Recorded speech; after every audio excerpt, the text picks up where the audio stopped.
everyone. Welcome back to another episode of the New Discourses podcast. This is James Lindsay. We are still slogging through, but we're nearly done slogging through Paulo Freire's 1985 book, The Politics of Education, which was this kind of work that his evangelist, Henry Giroux, helped bring to light.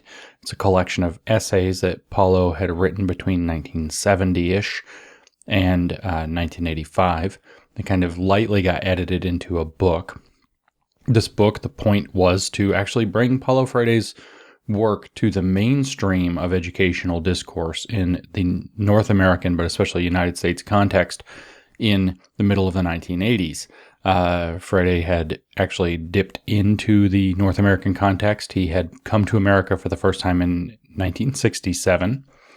He did some lectures. He met with some people. He oversaw a kind of radical attempt at education in New York City that was being run by a couple of Catholic priests that he got hooked up with. And some of his work came to be known a little bit in 67 and 68. And then in 69, he actually took a brief lecturing appointment for a little over 6 months at Harvard to present some of his ideas. And he wrote a few articles for the Harvard Education Review while he was there. But the reception in the kind of educational domain of Freire's ideas in the 70s, early 70s, was virtually non-existent, extremely low, extremely tepid. That started to change in the late 1970s and early 1980s after Henry Giroux discovered his work and kind of revitalized it in the American context. And with the publication of this book in 1985, he takes off. Now, I give you that kind of framing to remind you that this is an education book, and in fact, it was a very influential education book, and this chapter is unabashedly religious, which is a strange thing to find in the middle of a book that's dedicated to remaking what turns out to be remaking American education. Now, we've already clearly identified that what Freire has actually done is he's Marxified education. We don't have to go over that again. He's applied and described his method, which is basically just repackaged and cleaned up in easier to read format from his earlier work, Pedagogy of the Oppressed, which he published for the first time in English in 1970. When we look at this chapter, though, it's unambiguous that the Marxist theology that he's been describing, the Marxist conception of man and the world, for example, and the belief in being a dialectical being that engages in the unity of subject and object so as to transform the world toward its ideal state, that repackages the views of Karl Marx when Karl Marx was writing in the 1840s and writing down his basic religious views before he wrote the Communist Manifesto, before he wrote Capital, or spent most of the rest of his life writing and rewriting Capital. We have Paulo Freire presenting this religious view, but here in chapter 10, he turns explicitly religious, unambiguously religious. Now, the first part of the chapter, that's what we're going to do in this episode, because we're going to split this into two. He stays kind of rooted in education and kind of dips in between the religious situation and the educational situation and kind of blurs them like they're not really clearly distinct. This bulk of this chapter, I shouldn't say he splits it into halves. He actually doesn't. It's the bulk of this chapter is explicitly on liberation theology, which is Marxism posing as Catholicism, and the role of the churches. So in this book on education that was groundbreaking in secular USA in terms of changing the nature of education, this blatantly religious book up to this point, Freire turns his attention to religion and the role of the churches specifically. So there's a big change in tone in this chapter, and this is really the chapter that by the time I got to this on the first time I read through this book, I was just, my gosh, thinking I have to share this. People need to hear what's really going on here, what this guy really thinks. And so here in chapter 10, which we're going to cover the first part of in this episode, and we'll cover the bulk of in the next episode, Freire turns away from education as a nominally secular program and actually starts to examine the role of the churches in parallel to the role of education. Importantly, what Freire is doing in this chapter is framing churches as a means of educating, But in so doing, he's also framing education as a means of imparting a theological view of the world. But I want you to get into your head that the Marxists in the vein of Freire, since this guy's work has become prominent, and I think the quote I read in Isaac Gottsman's book is that by 1990, 1992, thereabouts, he says a couple of years after the publication of the 20th anniversary edition of Pedagogy of the Oppressed. So it had come out in 1990. That's the copy I actually have of the book. It came out in 1990. Within a couple of years of that, he says that Paulo Freire stepped into the position that he's now found in, which is everywhere. And so this is everywhere. But what I want you to understand, and this podcast less, but the next episode especially, I'm going to say it here, if you are religious and care about what's happening in the churches, as I know very many of my listeners do, you have to understand that Paulo Freire just views, and the people following after Freire view the church as a means to an end. It is not the bride of Christ. It is, in fact, a school. I would say that people later down this same critical Marxist track view your church as a media platform, as a media outlet, as a matter of fact, as a means by which a pastor, as like a disc jockey or a talk host, can convince a flock to adopt certain values. And we see this here in Freire. It's very important to understand that Freire is positioning churches like they are a kind of school in this chapter. And in particular, it's a school for teaching values. That's what churches are. They're a special value-driven school. So this brings up a wealth of ideas immediately. Before we even talk about Freire, we need to talk about the connection to Freire that we've actually mentioned a couple of times in this episode, or this series of episodes so far, which is that the World Economic Forum gets tied into this, believe it or not. So I'm going to read to you a little bit from the World Economic Forum's 2016 white paper on the role of faith in transforming the world. And it can't be ignored. But I want to point out quickly to remind you that Freire had a mentor who was known as the Red Bishop, Dom Helder Camara, who was a communist, a liberation theologian. So he's a communist posing as a Catholic, channeling his communist ideas through Catholic dogma and doctrine. This was one of Freire's key mentors. They were both in Recife, Brazil. They worked together somewhat there, not as much as one might, while Paulo was working on his kind of post-colonial ideas that shaped his educational model in the first place.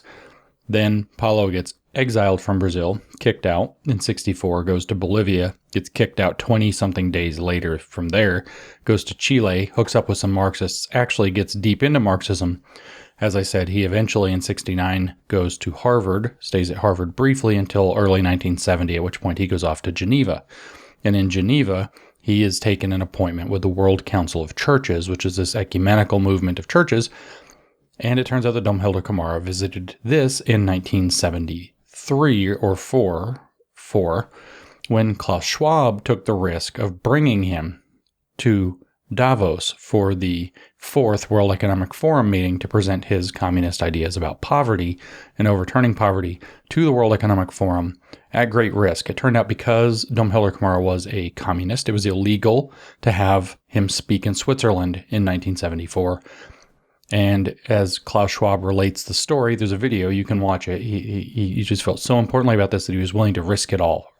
Risk the European Management Forum, or whatever he called it at the time, completely by bringing Camara there. Risk alienating all the business leaders to whom Dom Helder Camara was going to speak because he's a communist. Risk alienating them, risk blowing up the whole thing because he thought that Dom Helder Camara's communist message was so important. And so he works while he's in Switzerland with the World Council of Churches some, visits and works with Freire some. And so you end up having this Dom Helder Camara being not just a mentor to Klaus Schwab, but also a mentor to Paulo Freire as he's developing the ideas that end up going into this chapter of this book. And then here, like I said, we're going to look at the World Economic Forum's 2016 white paper on the role of faith in transforming the world, which came out a few years after Pastor Rick Warren, the guy from The Purpose Driven Life, went to one of his many meetings in Davos at the World Economic Forum. If you didn't know, he's been there many, many times. He's a close friend of the forum, Rick Warren, purpose-driven sellout. And he says in this meeting, I think in 2008 or 9, being introduced by Tony Blair, many other faith leaders of the world up on the stage with him, that faith works like the third leg of the stool of society. So society's held up by a public sector, by a private sector, and these guys at the World Economic Forum, he says, are really invested in that. But there's a third leg of the stool if you want it to stand up, and that's faith. There's a third leg to the stool, which is faith. And he's like, you guys aren't going to accomplish it without us. And he brags about how many people of faith there are in the world. He says that number's increasing, not decreasing, especially in parts of Africa, parts of Asia. And so you better include the faith or it's not going to work. But then he also points out that faith is how you teach values. And it's not going to be enough to come in with a public-private partnership. Maybe he doesn't say top-down trying to change the world, but it's not going to work without a values-oriented change as well. In essence, a cultural revolution affected through the churches. This is your purpose-driven life, Rick Warren. Let me just say his name again, Rick Warren, saying that at the World Economic Forum meeting again in like 2008 or 2009, half a decade or so later, in the 2016 white paper, 2016 being a boom year for the World Economic Forum because they thought they were going to get their Hillary Clinton and be able to advance their agenda, like how in Australia and Canada and New Zealand, where they had their people, and in the UK, except for the Brexit thing, they've had a lot of their way. They've been able to just kind of unroll the program. Donald Trump got in their way, but in 2015 and 16, they pumped out a ton of stuff that's worth looking back at because they thought they were going to have a clear runway to take off their weirdo globalist plane. So now we're looking in the context that Rick Warren has laid out that there's a three-legged stool to society, and as the three legs are the public sector, the private sector, and the faith sector, or we might say the ecclesial sector. And so here's what this white paper says about what the role of the churches is. It's titled "The Role of Religion." It says the World Economic Forum recognizes that faith plays a dynamic and evolving role in society. Demographic trends suggest the number of faith adherents will increase over the next 2 decades, while the secular population will decrease. People of faith therefore have profound impacts on community mobilizing, for both productive and damaging purposes. The power of faith to impact global issues and shape global perspectives is a fundamental reason why the Forum consistently engages faith leaders and perspectives in our work.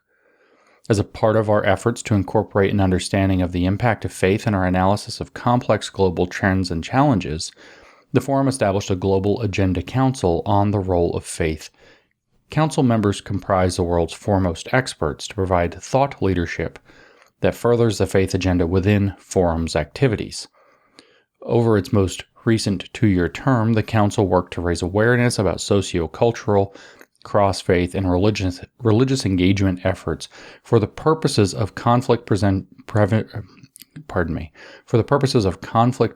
and societal transformation. The Council aimed to transform perspectives on faith in government and the private sector, specifically in nations experiencing dramatic change.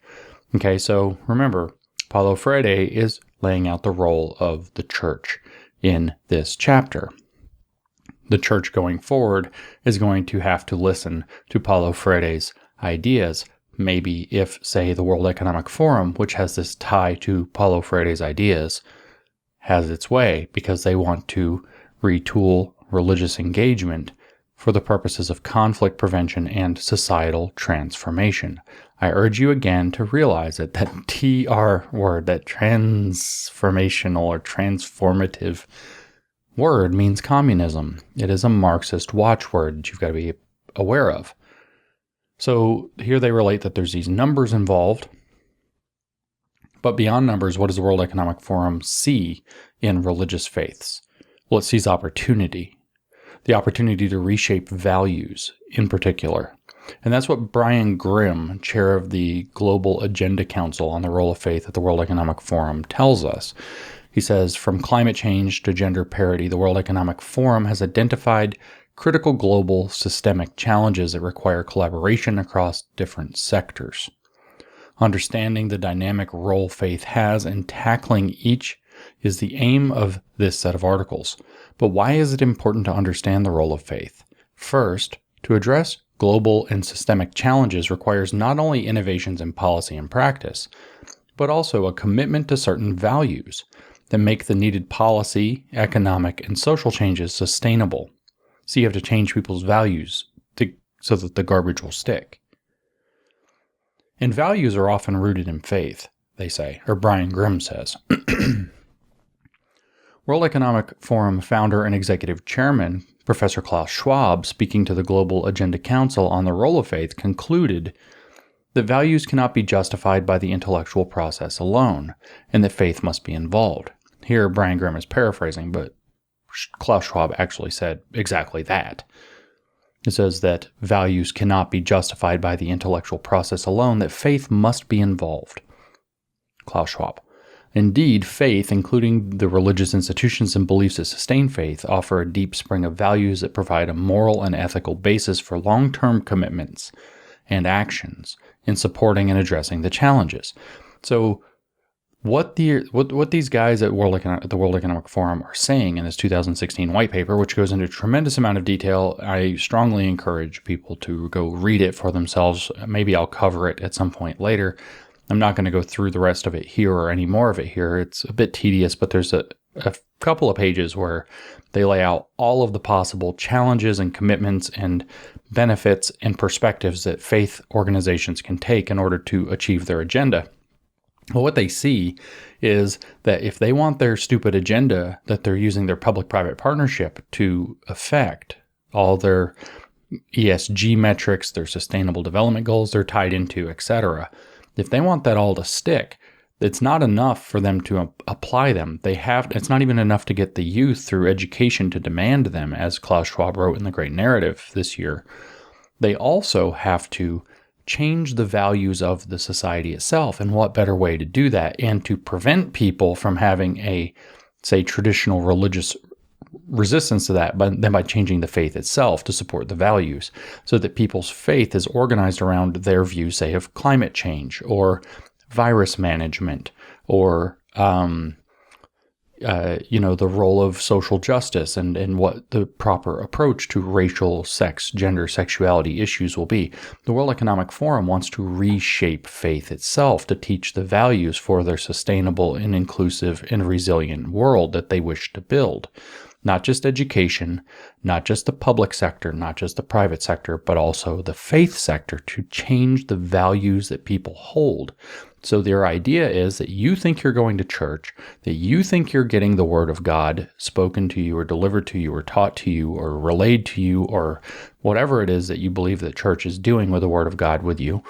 But in fact, church has been retooled in the vein of, the thoughts of Rick Warren and his purpose-driven selling out, so that it conveys the values necessary to transform the world. Societal transformation is the goal. Faith has to facilitate that. And it is into this space that I want you to have that context in your mind, because it's into this space that I want to present the ideas of Paulo Freire from some 30 years earlier, so that you can see what their contemporary context has become. Chapter 10 of The Politics of Education makes it clear. The title is Education, Liberation, and the Church. It's going to be all about the role of religion. And Freire starts out this chapter by saying the churches cannot be neutral, just like education cannot be neutral, just like science can't be neutral, just like history can't be neutral. In fact, it has to be, just like we heard in the previous chapter, in chapter 9, it has to be a humanizing force. And a humanizing force cannot be neutral, otherwise it sides with dehumanizing forces. And why is this? It's because churches, just like schools, just like institutions like science, kind of an abstract institution, are caught in the great current of the production of history, which is the thing that Marxists claim to have the unique, correct study of. So that is, they're intrinsically a phenomenon that must be understood in Marxist terms. Now let me back up the truck a second and just say the first and last part of that so it's clear. The churches are intrinsically a phenomenon that must be understood in Marxist terms. That's what Freire is doing with this chapter. But because it's a book about education, and the sections are all about education, he dips in and out of education quite a lot. Of course, you have to realize that pastors are educators. So this is getting played upon. Seminaries are schools. So that's also being played upon. But he says he begins instead. He says, we begin with an affirmation, though almost a truism. It clearly sets forth our position on the present subject. So even though what he's about to say is basically banal and obvious, it sets out clearly their position. He says, we cannot discuss churches, education, or the role of churches in education other than historically. Pause. Historically in Marxist lingo means analyzed in a Marxist way. Always means that. They believe they have the only true study of history. History is that which is the sum total of the social relations of man as they've unfolded, according to the forces and pressures created by the division of labor as it's changed and manifested throughout time. The end of history is when we reach the final point where there is no longer any oppression and private property has been totally transcended. History begins for the Marxists in the moment of the division of labor, which is the fall of man. The role of the churches in education must be understood historically, which means on Marxist terms. So this is what he said. He says, churches are not abstract entities. So you have the same Marxist flavor that you keep getting to taste as we go through this book. They are institutions involved in history. Therefore, to understand their educational role, we must take into consideration the concrete situation in which they exist. The moment these statements are taken seriously, he says, we can no longer speak of the neutrality of the churches or the neutrality of education. So he's putting churches and education on a level, first of all. You have to understand that the churches have an educational role. Of course, that role is in terms of values, right? But they're not abstract entities. They are concrete institutions involved in the making of history, so they have to be understood dialectically. They have to be understood in the Marxist fashion. This is what he's telling you. So we fast forward again to 2016, and we see that we have to retool the churches as the third leg of the stool of society, per Rick Warren, Pastor Rick Warren, who sold out your church to Davos, by the way. They have to be retooled to communicate the values for societal transformation. They have to transform these values because values aren't just intellectually derived, says Klaus Schwab, but they involve faith. So the faiths have to be co-opted in the way that Freire describes. I'm going to just say flatly that what Freire is recommending here, whether the World Economic Forum got it from Freire himself or derivatives from Freire, or whether they got it from Dom Helder Camara, which was partly one of Freire's sources, is irrelevant. Because Camara said these exact same things about the church and being neutral, etc. What they want to do is remake the churches to be a vehicle to remake the values of the people so that the people will accept the World Economic Forum's globalist garbage. And to do that, Freire is telling us we have to analyze the churches as historical objects, and then we have to project forward into history, as Marxists always do, as Marxism always intends to do. We have to project forward into history from that place. And when we project forward into history, we have to look at the churches as an institution that produces the values of the future. And that's what the World Economic Forum white paper is about. Places where the churches might stagnate and places where the churches might take us forward. Okay. And most of the next episode of this is going to be the role of the church. So we'll revisit some of this there just in case people listen to it as a standalone. But what he's actually saying here is that every non-Marxist interpretation and comprehension of the church is necessarily wrong. It's naive at best, and it's bourgeois overall. And this is going to be very important. This is how this whole chapter is organized. Freire splits. There's the correct way, which is the Marxist way, which he'll refer to as the prophetic way. The reflexive way would be a better way to understand it. It speaks what it wishes was to come true in the world, like a prophecy, and then makes it become true, becoming being the nature of the whole Marxist faith through dialectical magic. But then he has the two forms of resistance. There's naive and there's intentional. There's naive and shrewd as he splits it up. So Freire splits the intrinsically wrong views of church and its role in religion and theology into two categories: naive, which are people who are dumb, and shrewd, which are people who are evil. You've heard me talk repeatedly about the goals of communism always being to drain one of three types of, of authority so that the people that it's fighting against are not taken seriously. The first of these is epistemic or intellectual authority. You're naive, you're dumb, you don't know the real nature of history, you don't know the real nature of structural phenomena, you don't think structurally, blah, blah, blah, you're too dumb to have an opinion. Give the Marxists the power. Second is moral authority. You're evil, you're racist, you're sexist, you're transphobe, blah, blah, blah, blah, blah. We see this everywhere all the time now. You have bourgeois values, you have conservative values, you're a fascist, blah, blah, blah, blah, blah. You're somehow evil. You just want to maintain your bourgeois lifestyle. You just want to maintain your intrinsic advantage. That's unfair. You just want to oppress people. You wish trans people didn't exist. Da-da-da-da-da. So you're either dumb or you're evil, so give the power to Marxists, who are neither. And then the third thing, which Freire is not including here, is that they try to drain your psychological authority. You're crazy. You don't understand what's going on. You're making things up. You're a conspiracy theorist, yada, yada, yada. We know how that goes. So give the power to Marxists. So what Freire is doing is separating that either you're with him or you're one of two kinds of wrong, dumb or evil. He calls them naive and shrewd. Rejections of the prophetic church. He says such assertions of neutrality. So if you assert neutrality, you're either dumb or evil, is what he's saying. Such assertions of neutrality must be judged as coming either from those who have a totally naive view of the church and history, or from those who shrewdly mask a realistic understanding behind a claim of neutrality. So there it is, right? You're either naive, and if you're naive, then you're dumb, because you don't really know what's going on, so you think that the church can just go along on its merry way, or you do know what's going on historically, you do know the Marxist critique of the church, and you shrewdly mask your realistic understanding behind a claim of neutrality. No, I'm just being neutral. I'm not taking sides. Al Mohler. Whether dumb or evil, it's basically the same for Freire as a Marxist, okay? You're either on the wrong side of the history, you're automatically on the wrong side of the history, and you're either doing it dumbly, stupidly, naively, or you're doing it shrewdly so that you can keep your advantage. Either way, you're the problem. Now, of course, the iron law of woke projection never misses, right?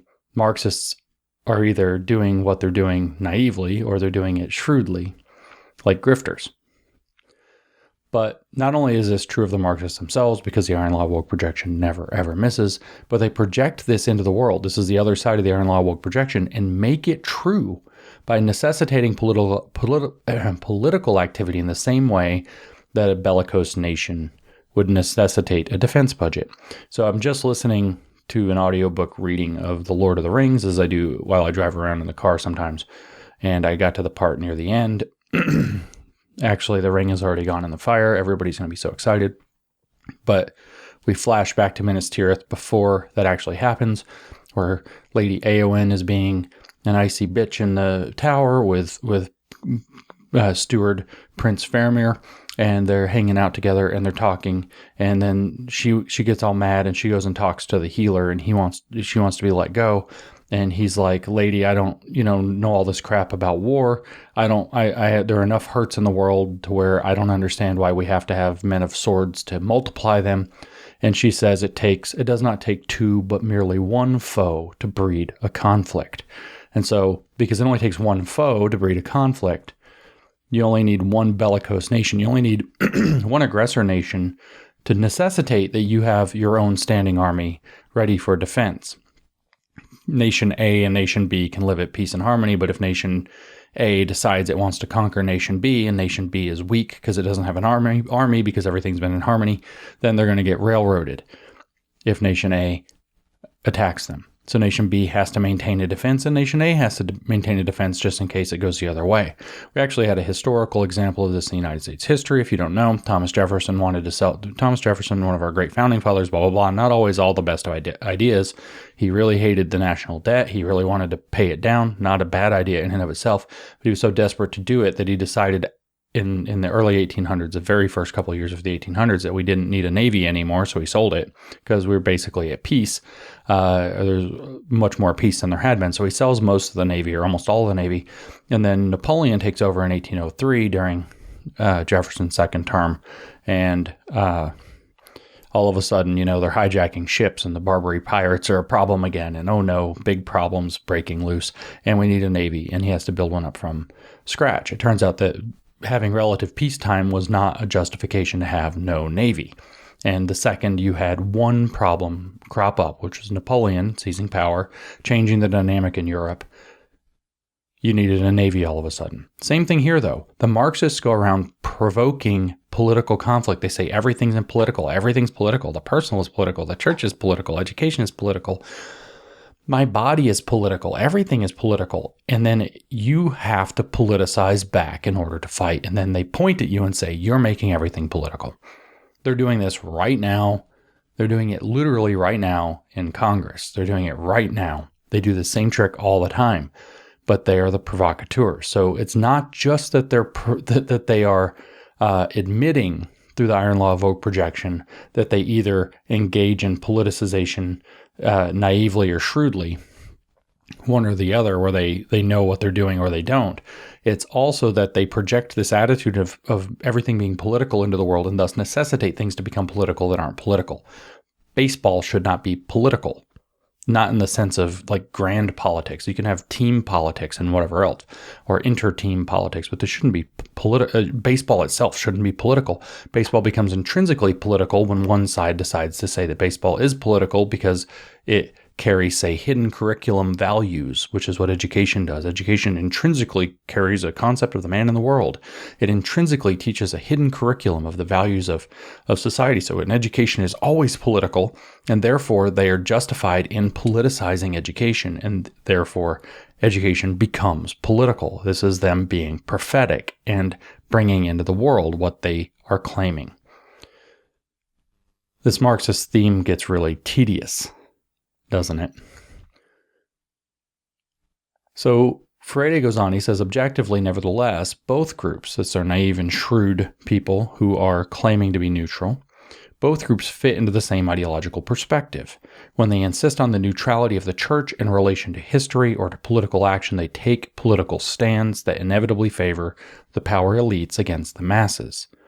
Washing one's hands of the conflict between the powerful and the powerless means to side with the powerful, not to be neutral. This is true when there's actually an aggressor. The thing is that the conspiracy theory of Marxism believes that there's always an aggressor against them, because they're ultimately Gnostics who feel like they've been flung into the world against their wishes, that the world itself is the problem, not them. So everything is always an aggressor against them. And so anybody who doesn't take their side is siding with oppression of them because they're all vulnerable narcissists at heart. It's so tedious, but it's also their standard thing. Everything is political. Everything creates history, in other words, either consciously or unconsciously. And if it's consciously, it can either be good, which is for Marxism, or it can be bad, which is anything else. And anything that is neutral or believes itself to be neutral is siding with the bad. Now, what Freire is saying is you can claim neutrality in two ways. One of which is naivety, which is you being too dumb to realize what's really going on, in which case you need to be educated. It is my job to educate you. Or shrewdly, in which case you know what's going on. You already know better, but you don't want to know. You're willfully ignorant. Not knowing and not wanting to know is the definition of willful ignorance. And you're pretending to be neutral when in fact you're intentionally taking the side of the oppressor and pretending you're not. And of course, this necessitates becoming political in everything because it's an act of political warfare against you once they declare this. When they say teaching is inherently political, the churches are inherently political. They are instruments of history. They are declaring political war on you. They have declared political war, and then when you say anything and post up, they say you're politicizing things. This is just one of their games that they constantly play, that you're always the bad guy and they're always the good guy. And that they're always justified in doing whatever they do because everything's already political anyway, so they get to do it. But remember, we're talking here about the churches and education on an equal. But political life is Freire is a Marxist. Political life is very sinister to Freire. Okay, so because the iron law of work projection, again, it never ever misses. You can pretend to help the oppressed while actually affecting a power grab or benefiting yourself, whether you're doing so intentionally or unintentionally. But if you're not on his program, or if you're doing his program wrong while thinking you're doing it right, then you are actually part of that problem. And it's so cynical. That's why we called it cynical theories, by the way.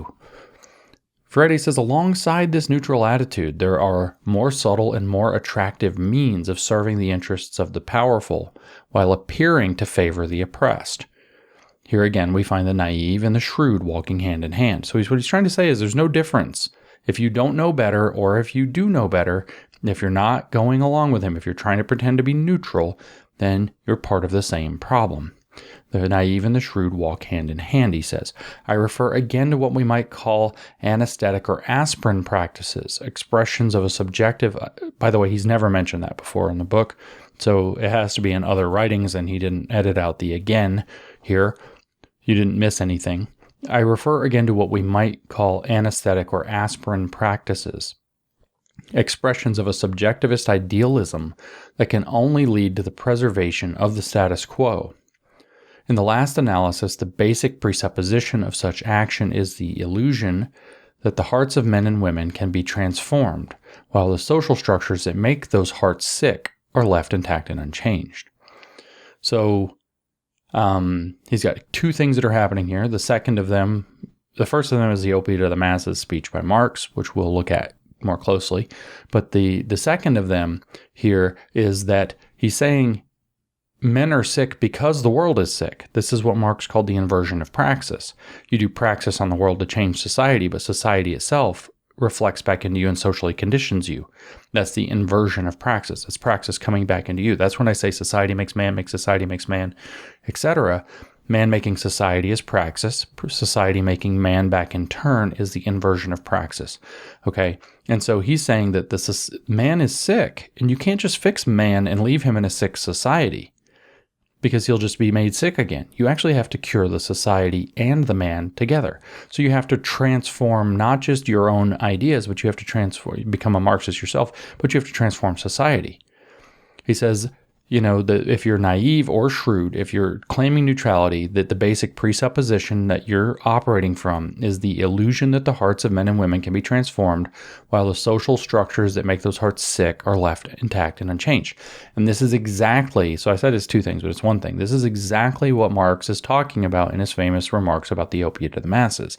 Thus, he calls them anesthetic or aspirin practices here, because it would be way too on the nose to call them opiate practices, I guess.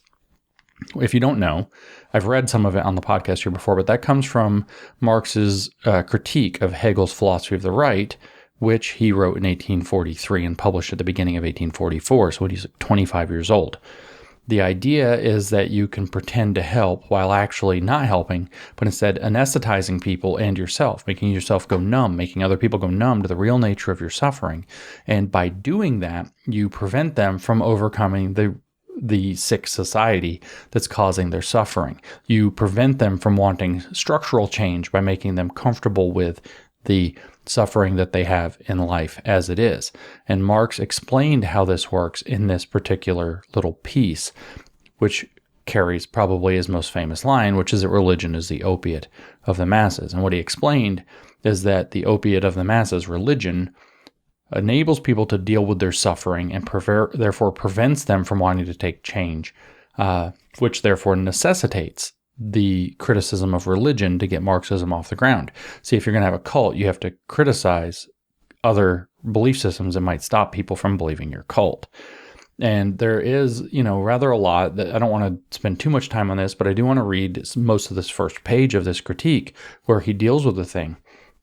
I won't go into as much detail as I have in the past and say the Theology of Marxism essay or podcast. But he starts off with, for Germany, the criticism of religion has been essentially completed. Remember, this is him writing this in the end of 1843, published in February, not January, of 1844. The criticism of religion has been essentially completed in Germany, and the criticism of religion is the prerequisite of all criticism. So Marx is saying you can't even do criticism of society till you get religion out of the way. It's the prerequisite. He says the reason is the profane existence of error is compromised as soon as its heavenly speech for the altars and hearths has been refuted. Man who has found only the reflection of himself in the fantastic reality of heaven. Fantastic doesn't mean great, by the way. It means fantasy. Man who has found only the reflection of himself in the fantastic reality of heaven, where he sought a Superman, that means God, will no longer feel disposed to find the mere appearance of himself, the non-man, Unmensch, where he seeks and must seek his true reality. So if you believe in God and you believe in heaven, you believe in the eternal afterlife, etc., what Marx is saying is you won't look into yourself for the true causes of your life. You'll put them on God. You'll give them up to God. You'll give your stress up to God. You won't believe that it's a structural reality you have power to change. He says the foundation of irreligious criticism is man makes religion. Religion does not make man. Religion, he says, is indeed the self-consciousness and self-esteem of man. This is what religion is. It is the self-consciousness and self-esteem of man who has either not yet won through to himself or has already lost himself again. Shrewd or naive. But man is no abstract being, squatting outside the world. Man is the world of man, state and society. Man is the world of man. The world of man is in italics, so you know it's one idea. Man and the world of man, state and society, are the same thing. Because praxis creates state and society, and inversion of praxis creates man. This state and this society produce religion, which is an inverted consciousness of the world because they are in an inverted world. Religion is the general theory. So the inverter is inverting to say that the other thing is an inversion because the iron law of Vogue projection never misses. Religion is the general theory of this world. It's encyclopedic compendium. It's logic in popular form. It's spiritual point to honor. It's enthusiasm. It's moral sanction. It's solemn compliment. And it's universal basis of consolation and justification. It is the fantastic realization, again, fantasy-based realization of the human essence, since the human essence has not acquired any true reality. Okay, so let me read that part again. Religion is the fantastic realization of the human essence. And he says since, but we're going to use a different phrase, only because. Religion is the fantastic realization of the human essence only because the human essence has not acquired any true reality. In other words, man hasn't understood himself properly, so you need religion. The struggle against religion is therefore indirectly the struggle against that world whose spiritual aroma is religion. Religious suffering, you see, he says, religious suffering is at one and the same time the expression of real suffering and a protest against real suffering. So when you suffer religiously, you suffer, you experience, it's the expression of real suffering, but it's also a protest against real suffering. It's not actually real suffering. Religion, he says, is the sigh of the oppressed creature. This kind of resigned, like, it's just how it is. Religion is the sigh of the oppressed creature, the heart of a heartless world, and the soul of soulless conditions. It is the opium of the people. Remember, opium doesn't make you not feel pain. It dulls the pain, but it makes you not care that you are in pain. So what he's saying is that religion, you are suffering, and it makes you not care that you're suffering, and it makes you not want to find out why you're suffering and end the fact that you're suffering. In fact, he literally, that's his exact intention. I'm not reading that into it. He says the abolition of religion as the illusory happiness of the people is the demand for their real happiness. See, religion pretends, it gives you the illusion of happiness, but if you get rid of that, then you are now going to have to demand happiness on real terms.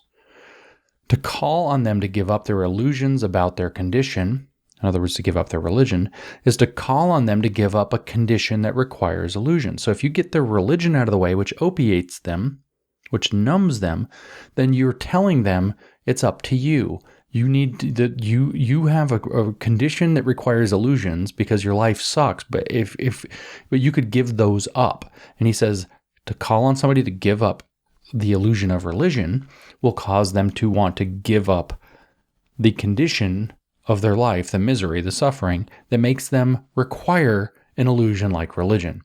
The criticism of religion, he says, is therefore in embryo the criticism of that veil of tears, of which religion is the halo. That veil of tears is the suffering of the world. Religion is the halo that makes it bearable.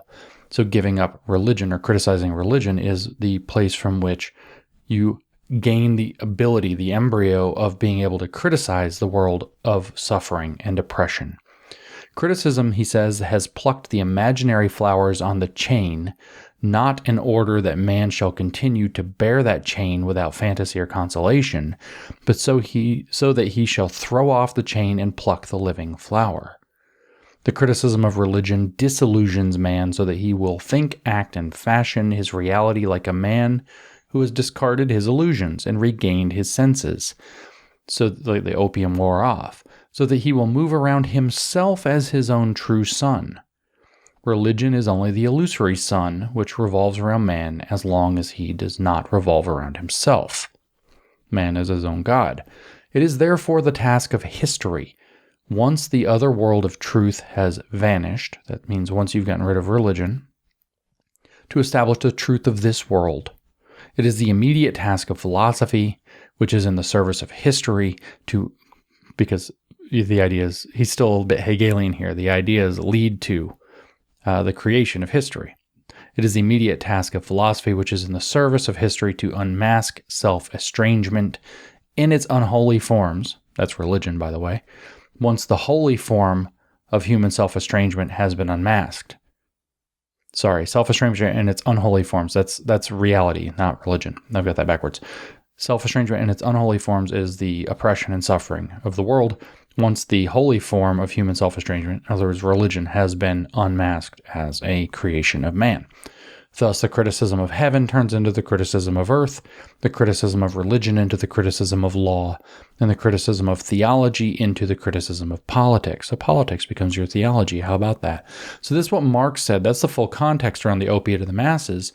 And that's what actually Freire's kind of referring to here with these anesthetic and aspirin practices, expressions of a subjectivist idealism that can only lead to the preservation of the status quo, that in the last analysis rely on the basic presupposition that that is an illusion that the hearts of men and women can be transformed, while the social structures that make those hearts sick are left intact and unchanged. The illusion, he says, that suggests it is possible by means of sermons, humanitarian works, and the encouragement of otherworldly values, religion, to change men's consciousness and thereby transform the world, exists only in those we term naive or moralistic, as Niebuhr would have said. The shrewd are well aware that such an action can slow down the basic process of radical change in social structures. This radical change is a precondition of the awakening of consciousness, and the process is neither automatic nor mechanical. In other words, it's going to have to be intentional. So, the illusion suggests that you can come in and give sermons, humanitarian work, you can encourage otherworldly values that might change men's consciousness and therefore transform the world. And that only exists in the naive mind, the moralistic mind. What's he talking about? Well, if we're talking about Christianity, he's talking about preaching the gospel and having somebody be reborn as a Christian. And if the people are reborn as the Christian, then they'll bring Christianity in the world and remake it as Christ indicated. That's not going to fly. That's naivety for the church. That's what Freire's saying here. It has to impart the right values for a radical change. The radical change is the preconditioning for the awakening of consciousness, which is going to have to be intentional. So these two ideas, naive and shrewd, are not total moral equivalents, but they are in the practical analysis. They actually are the same thing. And Freire absolutely rips the shrewd apart. Obviously they're betraying people. They know better, but they don't act like they know better. So he also wants to address them while pointing out how the naive might be able to be awakened.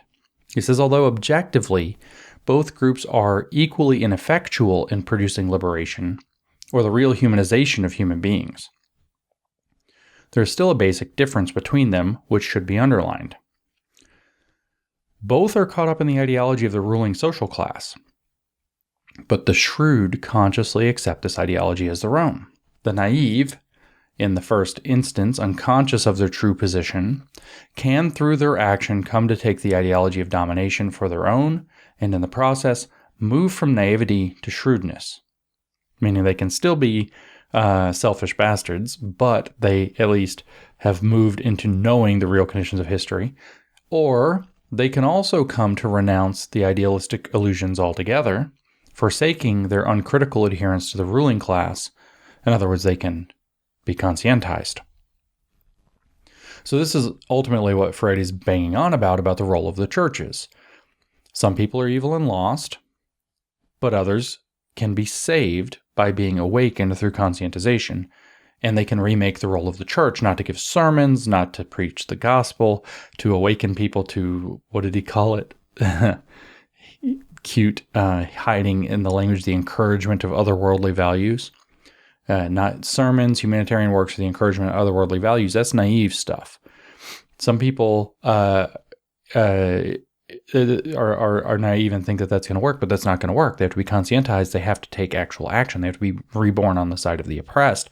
They have to take on the liberatory work through the church. This is how he's going to try to set up the vision of the correct church, the prophetic church, and to criticize both.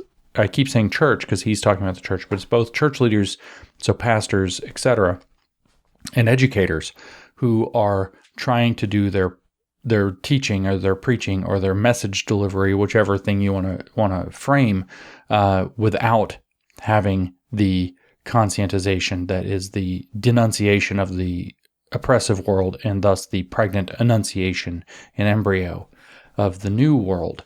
So what that looks like, requires, and means is the point of this part of this chapter, or really this entire chapter as he gets into the later part. He says, in committing themselves to the oppressed, they begin a new period of apprenticeship. Okay? So whether you're an educator or whether you're working in the churches, by committing yourself to the oppressed, you begin a new period of apprenticeship. That's what he says. This is not, however, to say that their commitment to the oppressed is thereby finally sealed. It will be severely tested during the course of this new apprenticeship when confronted, in a more serious and profound way than ever before, with the hazardous nature of existence. To pass such a test is not easy. Now, what's he talking about here? I'm not kidding. I'm just going to cut all the bull. He's saying that if you become a communist in church, that people are going to be pissed off at you. That's what he's saying. He says that you begin a new period of apprenticeship with the oppressed where you have to basically kill yourself as an elite and be awakened on the side of the oppressed. That's going to be hard enough. But even if you do that, your commitment isn't sealed. You are not you are not you have not achieved justification. So you're going to be severely tested once you decide to be a communist, because people are going to be pissed off at you because you've sold out your religion, Rick Warren. And that's not easy. See, because if you can frame it out that it's not going to be this easy test that you have to pass, then you're going to get people to stay more committed to it. This is a basic psychological trick. So Freddie's going to suggest now what that looks like, what this new apprenticeship is going to bring to you. And this is one of the most shocking passages in the book. I want to kind of make sure you understand the context before I read this, what this new apprenticeship in conscientization and Marxism is going to require. And I want to make sure you understand fully two things. Number one, he's talking about remaking the role of the church. And number two, he's talking about remaking the role of education. This isn't an education book. And he's saying how the churches have to be, or people who are going to work within either education or the church have to be remade in order to do it right. If you don't do this, you don't do it right. And remember, he hinted at this in chapter 8 for educators specifically. So we know that this is what he means for educators. And he's saying it again here for the church in much more explicit religious language. What he says is that this new apprenticeship in conscientization requires ideological death and rebirth, a full-blown religious conversion at the deepest level to be on the side of the oppressed. He says, to quote, "This new apprenticeship will violently break down the elitist concept of existence they had absorbed while being ideologized. The sine qua non, the highest expression, the apprenticeship demands is that, first of all, they really experience their own Easter. That they die as elitists so as to be resurrected on the side of the oppressed. that they be born again with the beings who are not allowed to be. Such a process implies a renunciation of myths that are dear to them. All right, so before we go to the myths, that they die as elitists so as to be resurrected on the side of the oppressed. They experience their own Easter. That they are born again with the beings who are not allowed to be.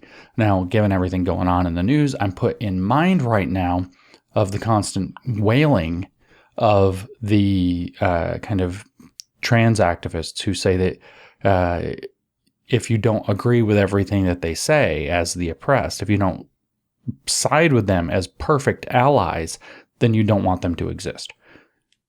And here's how he phrases it. They be born again with the beings who are not allowed to be. The oppressed are the beings who are not allowed to be, because they're not allowed to be makers of history, which is man's true nature according to the religion of Marxism. And so you have to die and be reborn on the side of the oppressed. They have to be born again, he says, with the beings who are not allowed to be. And I need you to understand that applies in general to the oppressed, but also specifically when you hear, say, trans activists or fat activists or disabled activists, as we had in a recent podcast here, say that you don't want them to be. If you recall, that was a podcast literally about incest and saying that if you are against incest, you are a latent eugenicist because you want there to be fewer disabled, deformed, and R-worded people, as I phrased it, born into the world, people who are not allowed to be. You have to be reborn, he says, born again, specifically, with the beings who are not allowed to be. So you need to understand that that's part of the context of this. This is why that mentality is so pervasive. What it means to be an ally is to die and be reborn, to really experience. First of all, what it demands is that they really experience their own Easter, that they die as elitists so as to be resurrected on the side of the oppressed, that they be born again with the beings who are not allowed to be. And such a process implies a renunciation of myths that are dear to them, the myth of their own superiority, of the purity of their soul, of their virtues, their wisdom, the myth that they save the poor, the myth of the neutrality of the church, of theology, education, science, technology. So in case you thought he was just talking about the church, no. You have to die to the myth of the neutrality of the church, of theology, of education, science, and technology. You have to die to the myth of your own impartiality. From these myths that you have to die from these grow the other myths, which you're also going to have to die to. The myth of the inferiority of other people, of their spiritual and physical impurity, and of the absolute ignorance of the oppressed. That, Freire is saying, is how you believe the oppressed are, that they are inferior, that they have physical and spiritual impurity, and that they are absolutely ignorant, unless you die and be reborn on their side. This Easter, he says, which results in the changing of consciousness, see, the Easter is conscientization. Rebirth, death and rebirth, is conscientization. He says, must be existentially experienced. The real Easter is not commemorative rhetoric. That's what you have at church, by the way. It is praxis. It is historical involvement. So it's activism. The old Easter of rhetoric is dead with no hope of resurrection, Freire says. That's what you celebrate on Easter. He is risen. Old Easter of rhetoric is dead with no hope of resurrection. It is only, he says, in the authenticity of historical praxis that Easter becomes the death that makes life possible. Christ's death means nothing unless you engage in the authenticity of historical praxis. That's what he's saying. It is only in the authenticity of historical praxis, by dying and being reborn on the side of the oppressed and taking up activism on behalf of that belief. It is only in the authenticity of historical praxis that Easter becomes the death that makes life possible. But the bourgeois worldview, basically, before I get into that, that's the inversion of John 3:16, by the way. That's the inversion of John 3:16. But the bourgeois worldview, basically necrophiliac, death-loving, and therefore static, is unable to accept the supremely biophiliac, life-loving, experience of Easter. The bourgeois mentality, which is far more than just a convenient abstraction, kills the profound historical dynamism of Easter and turns it into no more than a date on the calendar. Wow.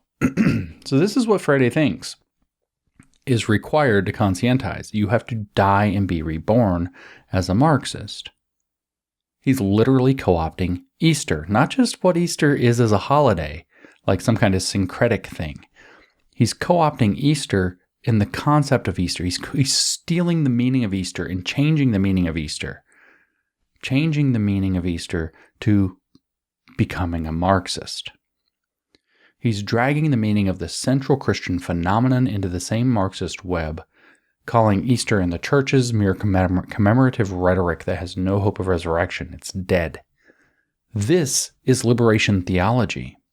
And it's also how you transform a church into a delivery system for the new values, like the World Economic Forum says, are the crucial role religions will play in transforming the world. He says, going on, the lust to possess, the sign of the necrophiliac worldview, rejects the deeper meaning of resurrection. Why should I be interested in rebirth if I hold in my hands as objects to be possessed the torn body and the soul of the oppressed? This is some profound stuff here that he's saying. There's some kind of deep, unbelievable stuff that Freire is framing out what it means to be on the side of the oppressed. In other words, as a Marxist. You have to die and be reborn. Now, as it turns out, this appears somewhere else. I want to read to you a couple paragraphs or so from Robert J. Lifton's admirable book. Why can't I say words? Admirable book, Thought Reform and the Psychology of Totalism, which is about, he calls it, the subtitle is A Study of Brainwashing in China.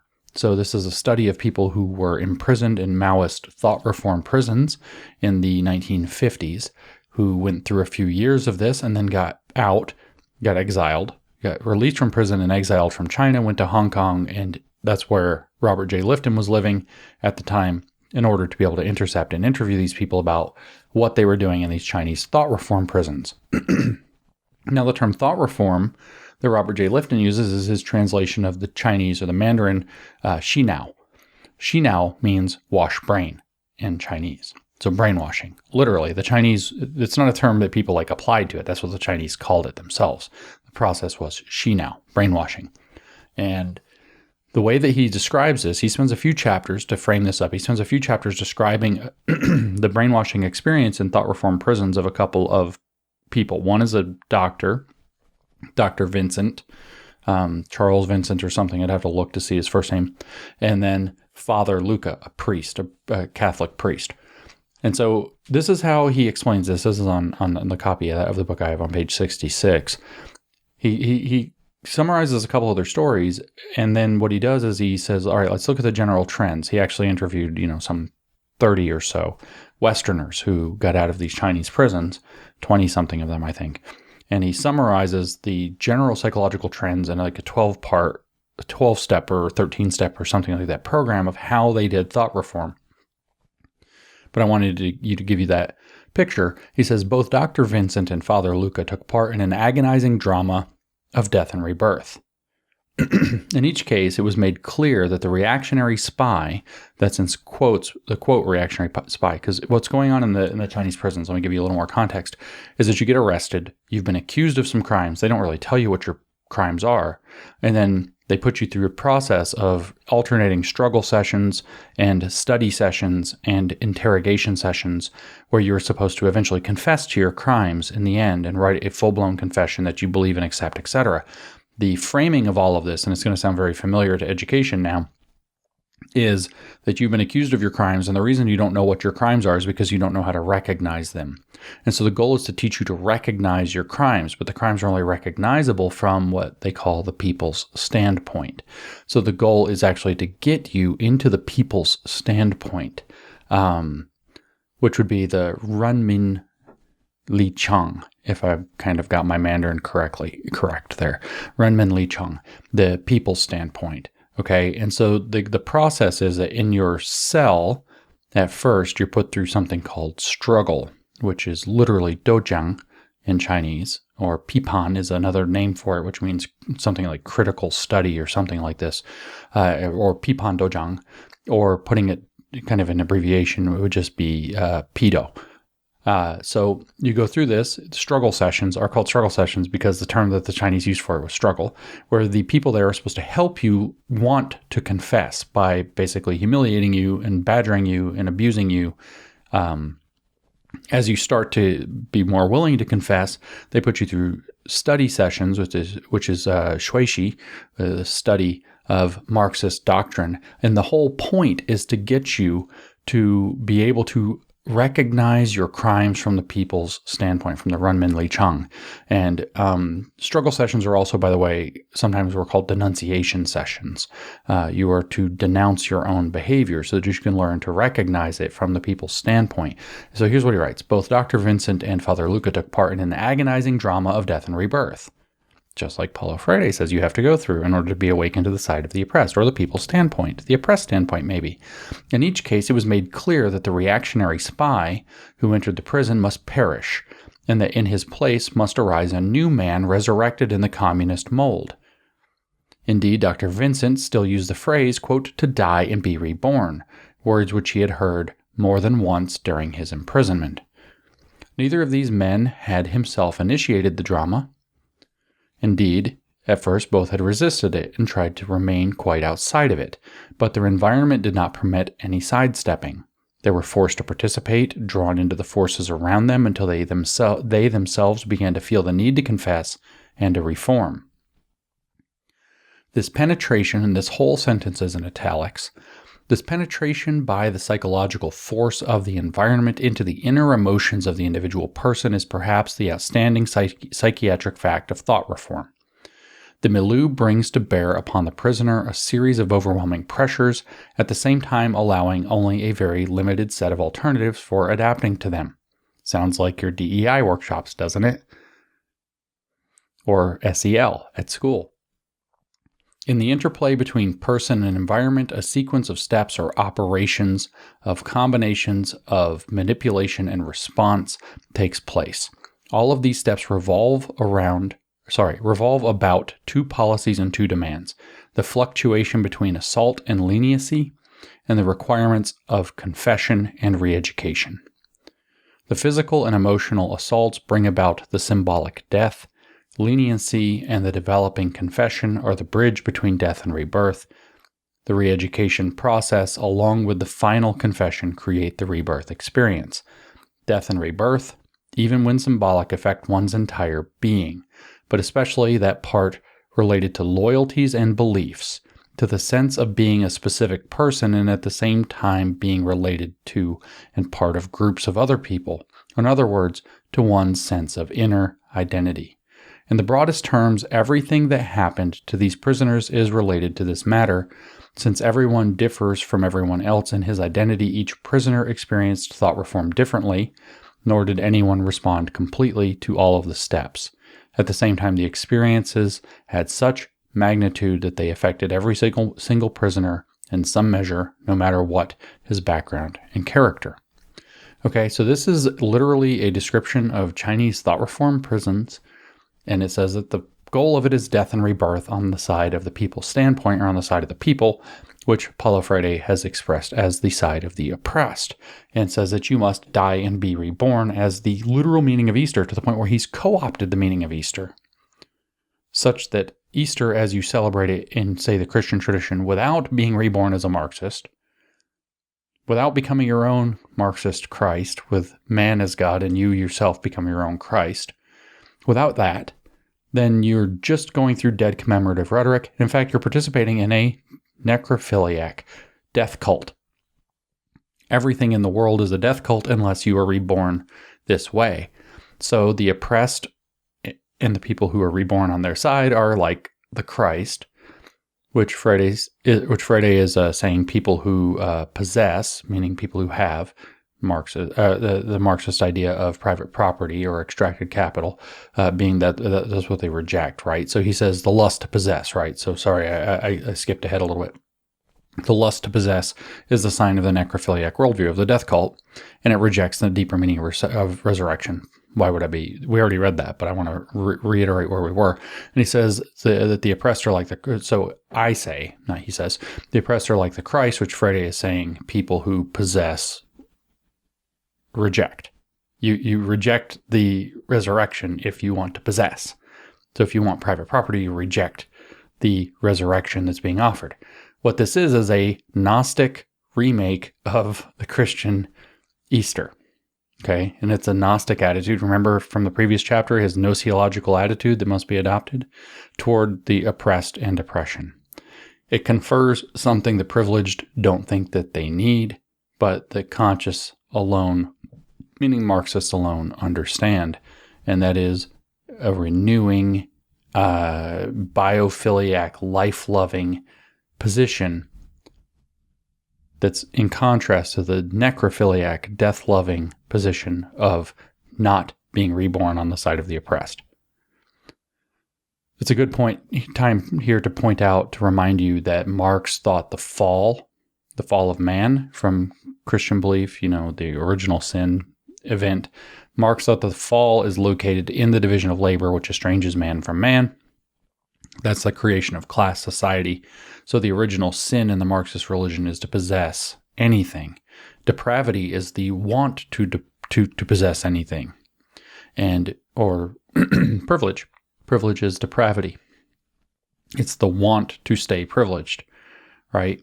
And to have access to a special standing in society is original sin, or to create it. Actually, the original sin is the knowledge that some people are better and some people are worse. That's eating the fruit of the tree of knowledge.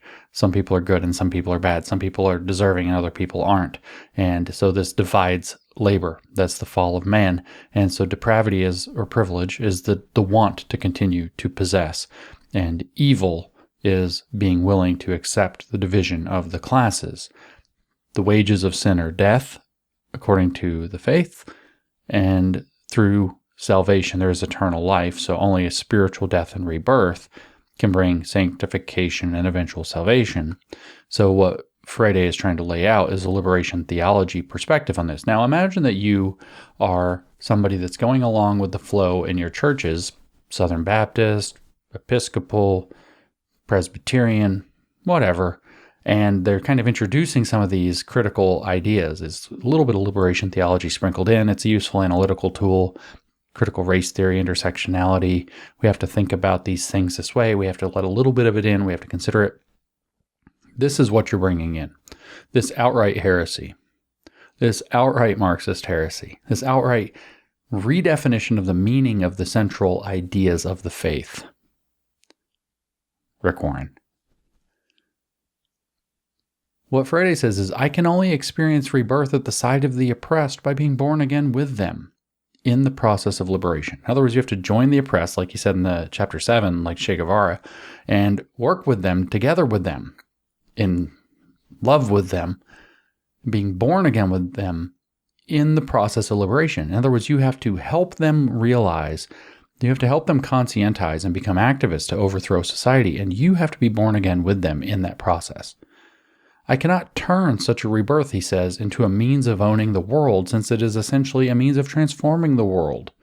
So anything in the church that doesn't turn into liberation theology is trying to uphold the idea of owning blah, blah, blah, which is living in the necrophiliac side, the bad side. And Karl Marx, in the Economic and Philosophic manuscripts, indicates that true communism is actually the total transcendence of private property, which ends all estrangement of man to his world, of man to society, of man to man, one to another, and man to himself, the four domains in which Marx sees estrangement and thus alienation playing out. So rebirth in this sense cannot become some other means of possession because it has to imply transcendence of possession entirely.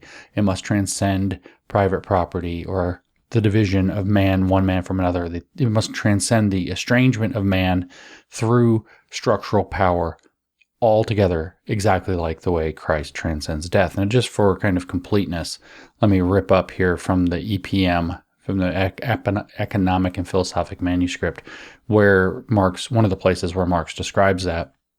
He says, communism, just so you can hear his actual words, communism as the positive transcendence of private property, as human self-estrangement. So just to be clear, private property is human self-estrangement. So communism as the positive transcendence of private property as human self-estrangement, and therefore as the real appropriation of the human essence by and for man. Communism, therefore, as the complete return of man to himself as a social, that is, human being. A return accomplished consciously. See, it can't be mechanical. It's got to be intentional. A return accomplished consciously in embracing the entire wealth of previous development. This communism, as fully developed naturalism, equals humanism. And as a fully developed humanism equals naturalism. It is the genuine resolution of the conflict between man and nature and between man and man. The true resolution of the strife between existence and essence, between objectification and self-confirmation, between freedom and necessity, between the individual and the species.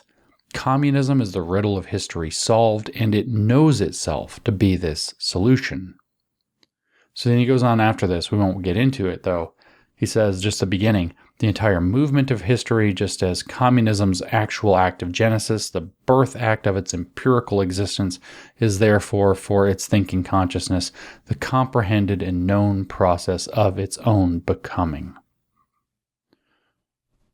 So, communism is when man knows he is becoming the perfected man that makes a perfected society, so that the praxis and inversion of praxis change nothing. Both are perfect, and as he said, perfectly social, i.e. socialist. That's when they are truly human, because for Marx, the true nature of being human is to be perfectly socialist, which is when private property is actually not just disliked, but fully transcended. The concept doesn't mean anything any longer, and you will own nothing, and you will be happy. And for Freire, he says, if those who were once naive continue in their new apprenticeship, they will come to understand that consciousness is not changed by lessons, lectures, and eloquent sermons, but by the action of human beings on the world.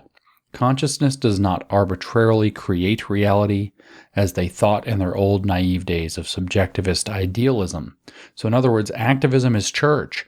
Consciousness makes it authentic. You must do the work through your faith to transform the social structures, or you aren't conscious, and thus you're either naive or shrewd. He then goes on into a new section called conscientization. Conscientization in the middle of this church thing, where he explains what he's actually about here. He says, they will also discover to what extent their idealism has confused any number of concepts. For example, conscientization, which is so badly understood, when they tried to offer magic remedies for healing the hearts of mankind without changing the social structures, or equally idealistic when they claimed that the conscientization was simply, or similarly his wording is a little off, sorry. When they claimed that conscientization was a similarly magic means of reconciling the irreconcilable. Conscientization appeared to them then as a sort of third way that would allow them to escape miraculously from the problems of class conflict, creating through their mutual understanding a world of peace and harmony between oppressor and oppressed. When both were conscientized, there would be neither oppressor nor oppressed, for all would love each other as brothers, and differences would be resolved through roundtable discussions over a good whiskey. This is the naive view that they can just kind of, conscientize people, and we'll wake people up, and then we'll wake up the rich, we'll wake up the poor, and everybody's going to get along. We'll wake up the whites, we'll wake up blacks, and everybody's going to get along. And we'll have any conflict resolved through roundtable discussion over a good whiskey. Basically, he says this idealistic vision, which works only for the oppressor, is exactly the position that Niebuhr vehemently condemned as moralistic, whether it be found in the religious or the secular domain. Such mythologizing of conscientization, be it in Latin America or elsewhere, be it at the hands of the shrewd or the naive, constitutes an obstacle rather than an aid to the liberation process. So then he goes into a kind of a long stretch of technical stuff that I'm going to skip. But what it basically boils down to is that he's talking about how even the conscientization process itself can be mystified and mythologized for people who haven't fully achieved true consciousness. So if you haven't been conscientized yourself, you'll create a mythological version or a mystified version or I said mythological already, version of conscientization that doesn't conscientize.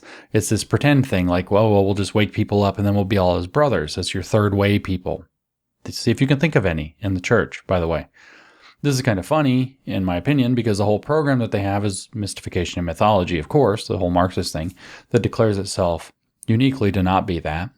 But it's also funny because when you look at the third way people who swear up and down right now that they're against, say, critical race theory and so on, and that they think they're a terrible idea, that's exactly what Freire's calling out. So you know that down the road, since they're being called out, that they're actually going to bend back the other direction. So to escape this whole thing, though, Freire insisted action isn't enough without reflection, of course. So he goes into the whole thing of how conscientization has to be done truly, which means it has to be done in praxis, which means it has to be done through activism, which your church has to become activist. You have to become activist within it, and your faith has to be tooled reflectively to reflect the theory and the practice and put it into action so that you can be conscientized truly rather than in some mystified, idealistic version. Theory and practice must be brought together. That's the fundamental thing of the dialectical religion. Theory and practice are separate and have to be brought together. So therefore you have to act, you have to reflect on your action through theory, then you have to act again, then you have to reflect on your action through theory again, blah, blah, blah, blah, blah. The theory becomes the mirror or the speculum in which you reflect upon the impacts of your practice so that you can refine the theory and refine your derived practice and do it again and again and again. That's the dialectic. Hence, says Freire, I'm practicing the new pronunciation, the correct pronunciation, it's not new. Hence, says Freire, conscientization, whether or not associated with literacy training, must be a critical attempt to reveal reality, not just alienating small talk. It must, that is, be related to political involvement. We're talking about your church. There is no conscientization if the result is not the conscious action of the oppressed as an exploited social class struggling for liberation. We're also talking about your school or your kid's school. What is more, no one conscientizes anyone else. The educator and the people together conscientize themselves. See, this isn't the Calvinist doctrine that nobody saves anybody, that God saves people. No, it's been retooled. No one conscientizes people. Nobody leads to anybody else's rebirth, death and rebirth, to the resurrection, to their Easter. Nobody does that. Nobody leads anybody to be born again. They do it to each other together, collectively. The educator and the people conscientize themselves together, thanks to the dialectical movement that relates critical reflection on past action to the continuing struggle. So in other words, this means the reflective activism is necessary to achieve results and the proof of consciousness, right? So this is how you actually get to your justification and later sanctification, then salvation. It's only real if it inspired activism that advanced Marxism. And this sets him up to discuss education for liberation through the next section. But this is, again, just to remind you, this is all very reminiscent. I didn't read Robert J. Lifton in the Thought Reform prisons for no reason. It's very reminiscent of this. The Maoist prisons were doing the same thing in a different way, in a different context. You have to repeatedly struggle dojang, and you have to study shui shi. Sorry, my Chinese is not that great. You have to repeatedly struggle to want to confess, to feel sincere in your confession. And you have to study to understand the true Marxist thought so that you can recognize your crimes from the people's standpoint. The Renmi Li Cheng. So you confess in the end to the accusations that were made or that were made up or that you made up along the way, all these made up crimes, until you learn to identify with the crimes, which only makes sense from the so-called people's standpoint, from within the cult view. Maybe you get accused of being a racist, or maybe of having an unconscious bias, and you get put through a program where in the end you're going to confess to all the racism you didn't realize that you were actually involved in through a process of public struggle doing the work of doing the reading, going to the workshops, working through the seminar, blah, blah, blah. There's your work, or there's your struggle, there's your struggle, and there's your study. And in the end, you're being interrogated by, say, HR or something, and you're to confess to all the racism. So in the end, you confess to your accusations of made-up crimes, and then they tell you that it lacks sufficient sincerity and that you have to do more work. Sounds like Robin DiAngelo exactly. And you have to continue to clarify until you can express it in terms of the people's standpoint and come across that you actually believe the people's standpoint. You have to adopt the critical race theory or the queer theory position and explain how you were transphobic or racist or whatever else until you genuinely confess it. This is the way to understand pedagogy of the oppressed and education for liberation and liberation theology as the application of communist brainwashing techniques in the educational and religious and corporate workplace training seminar settings. These are your schools, your churches, your workplaces, your jobs, your military. This is the means being used to get to the neo-communist World Economic Forum's desired ends by transmitting values. Friday turns now to a section we're going to cut in half to end this episode, and we'll pick up with it in the next one, which is called Education for Liberation. So we've talked all this stuff about churches and apprenticeship and kind of blurred the lines, and now he's going to talk specifically about education for a couple paragraphs, and then it just flips, like in one line, to the churches and stays there. And the rest of the chapter is church, church, church, and he kind of gives a nod to education. And he's already kind of developed, of course, education for liberation throughout the whole book. But in this section, what he does is that he insists that education for liberation has to go beyond method and has to rethink its relationship to the system entirely. You might think that this is the opposite of what we see with public schools, where they're totally focused on methodology right now. But it is actually indicative of, say, the WISC model, as they call it. WISC. You need to start realizing WISC is a big thing in education, and it's a bad thing in education. WISC is an acronym, WSCC. Okay. And it's a shift to community schools. So let me give you two more buzzwords you need to be paying attention to in education. WISC, WSCC, which stands for whole school, whole child, whole community. Okay. WISC to set up community schools, whole school, whole child, whole community. Everything is supposed to create a reflexive social emotional learning environment where the child is thought reformed from every angle possible, which is exactly, if we read further down in Lifton, the same educational society setup that Mao was establishing to thought reform all of China. The goal is to do this through community schools that can increase the thought reform by narrowing the context to the specific and local grassroots levels while committing public dollars to achieving it, say through the school choice trap. The other thing, though, that the whole school, whole child, whole community model, the WISC model, is supposed to do is that the school is going to become a one-stop community shop. Your kid can go to the doctor at school, maybe without your permission. The kid can get medicines prescribed. The kid can get socially transitioned. The kid can get emotional support, psychological support, educational resources, lunches, maybe breakfasts and dinners too.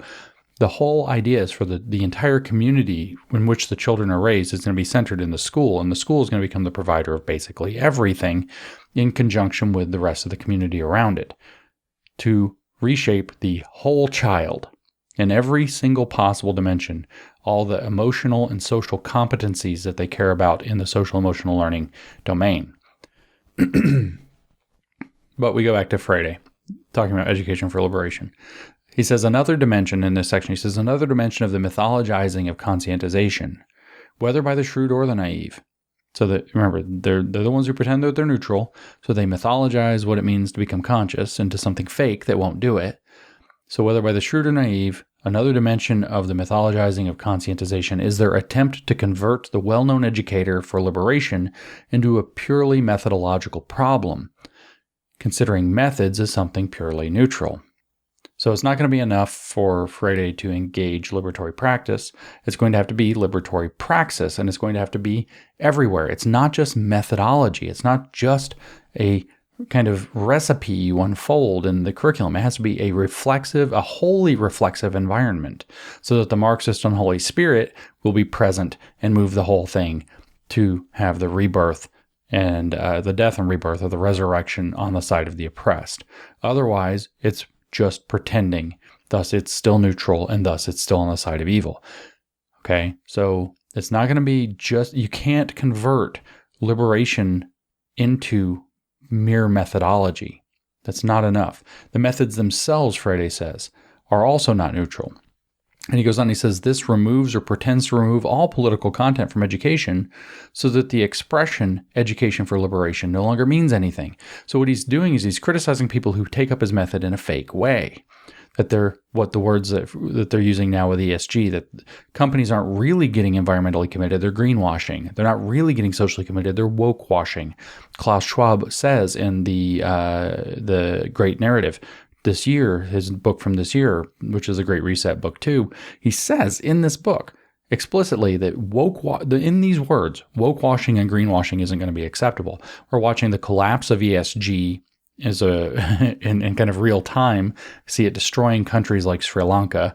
We see it destroying countries like the Netherlands. We see it destroying the heat and electricity environment of countries like Germany. We see ESG collapsing in real time as the fraud that it is, the scam that it is, the destructive communist scam that it is. And what do you also see concurrently? Greta Thunberg saying it's not going to be enough for these companies to greenwash. They have to be committed to the actual climate change agenda. It's not going to be enough for the companies to greenwash their policies. They have to be even more committed to the environmental aspect. Same thing with woke wash. That's what Freire's actually saying here. That's what he's talking about. That's why this taps back into the World Economic Forum thing in the transmission of values. It's not going to be enough to pretend to do these values. He says it removes or pretends to remove all political content from education.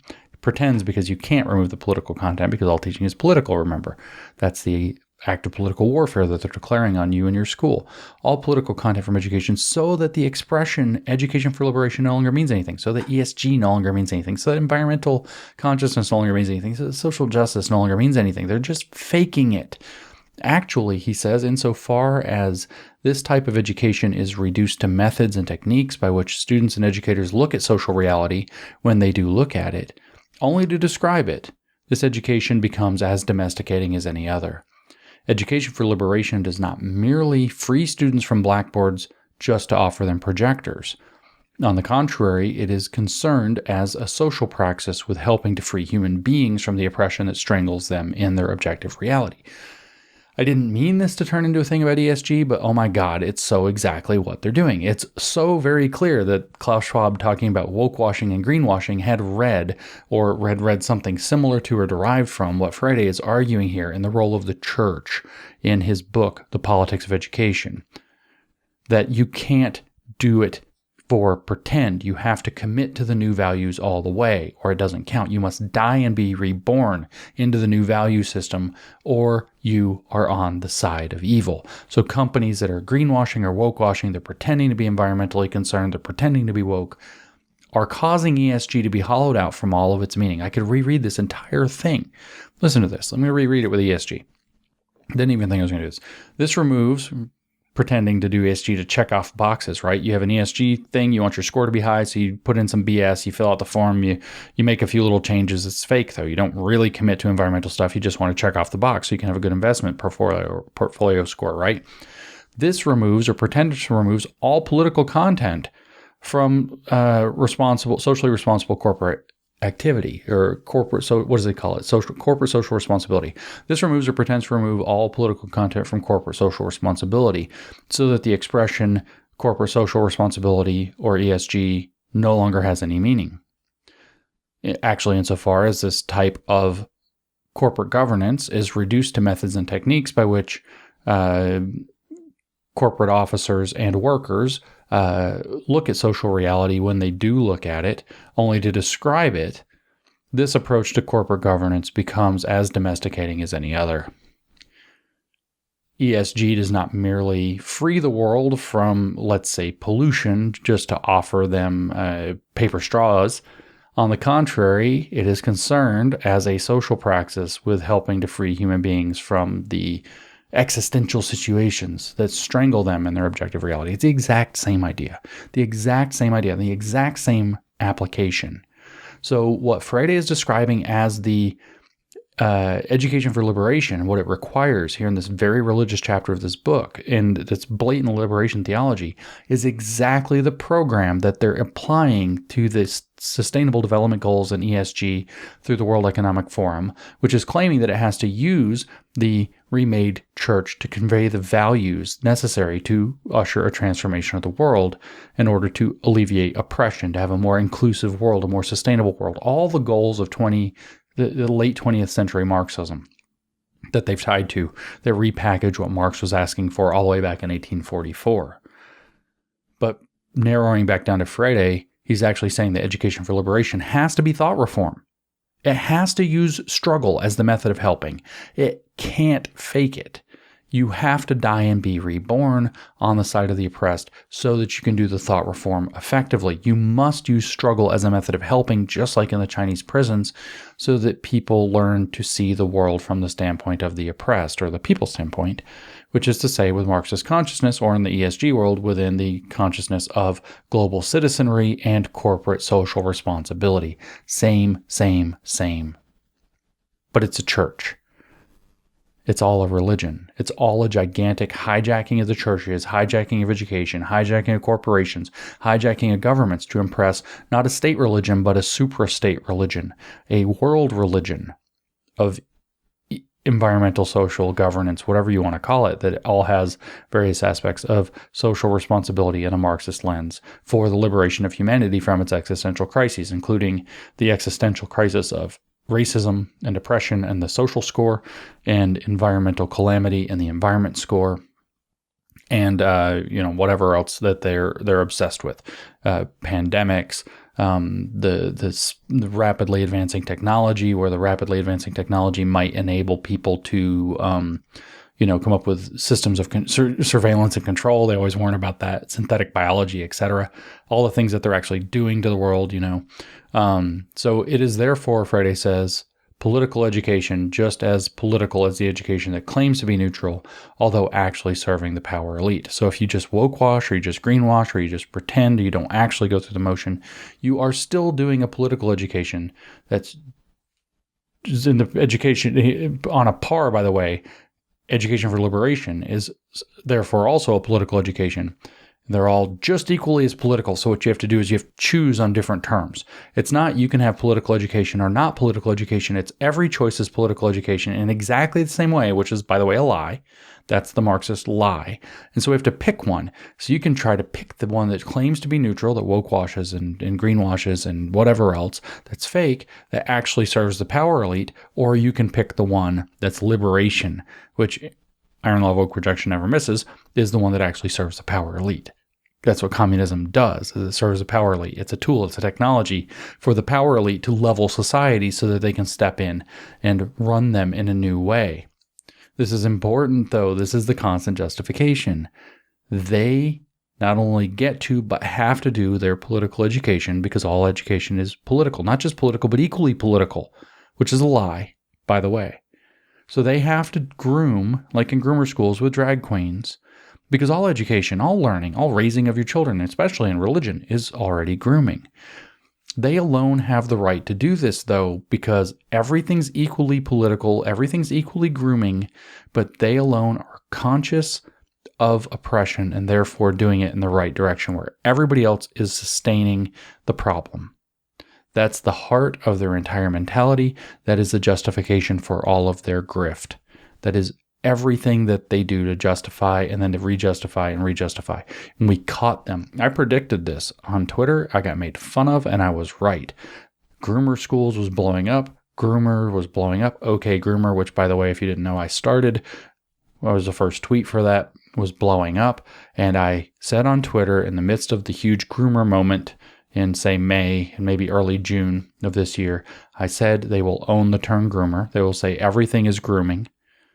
That grooming is necessary, and we have to groom the right way. That raising your kids is grooming, that going to church is grooming, but that they're grooming for liberation, and so it's correct. And that's exactly what they did. They have to do it. They always will do it. So what does Freire say, though? I don't want to lose him. Let's go back to him. He says, "It is thus a form of education," and we're talking about education for liberation.